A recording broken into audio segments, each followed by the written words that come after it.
જુનાગઢ તાલુકાના જામકા ગામે આજથી 15 વર્ષ પહેલા જે શાળાએ સ્કૂલ પર જતા ભણતા બે વિદ્યાર્થીની ઉપર ઝાડ પડતા એક વિદ્યાર્થી કિંજલબેન અશોકભાઈ મકવાણાની ડેથ થયેલી, બીજા એક બેન એવા હતા જે ઘાયલ થયા હતા, જ્યોતિબેન સગનભાઈ સોલંકી, એ હયાત છે હાલમાં, અને એ ઘાયલ થયા હતા.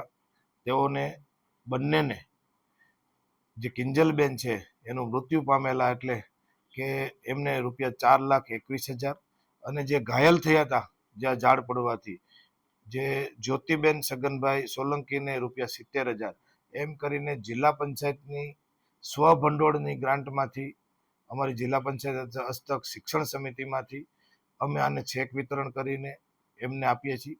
હાઈકોર્ટનો હુકમ છે. આ અમારું જિલ્લા પંચાયત વતી આ બંને પરિવારને સાંત્વનતા રૂપે આજે ચેક અર્પણ કરીને એમને આશ્વાસન આપીએ છીએ.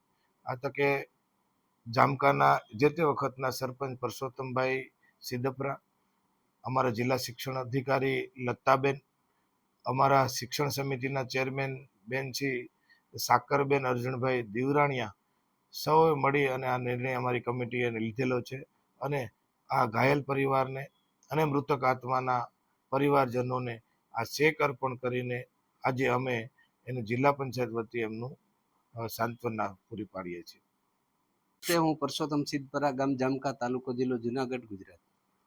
આજથી 15 વર્ષ પહેલા જામકા ગામે અમારી સ્કૂલમાં ભણતા કિંજનબેન અને જ્યોતિબેન, બે વિદ્યાર્થીનીઓ ભણતા જ્યારે સ્કૂલમાંથી નીકળ્યા ને ત્યારે પવનની ગતિ વધારે હોવાના કારણે એક લીમડાનું ઝાડ પડેલું, એમાં એક કિંજલબેન છે એમનું મૃત્યુ થયેલું, અને જ્યોતિબેન છે એ માથાના ભાગે ઈજા પામેલા. અને એનું સોલ્યુશન આજે અમારા જિલ્લા પંચાયત શ્રીના પ્રમુખ શ્રી હરેશભાઈ ઠુમરે, આજે આમ તો એમનો વિદાયનો દિવસ છે, છતાં જિલ્લા પંચાયતના સ્વભંડોળની ગ્રાન્ટમાંથી શિક્ષણ અને શિક્ષણ સમિતિના ચેરમેન દ્વારા આ રજૂઆત કરતા અમારા વર્ષો જૂનો જે પ્રશ્ન હતો અને કોર્ટ કેસ ચાલતો હતો તેનું આજે સુખદ અંત આવ્યો છે.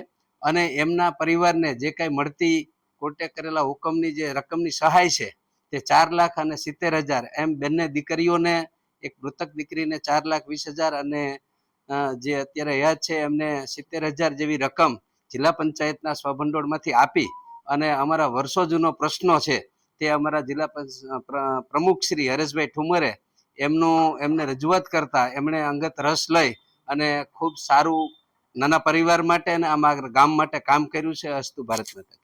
મારું નામ મકવાણા કેવલ અશોકભાઈ, ગામ જામકા, તાલુકો જિલ્લો જુનાગઢ.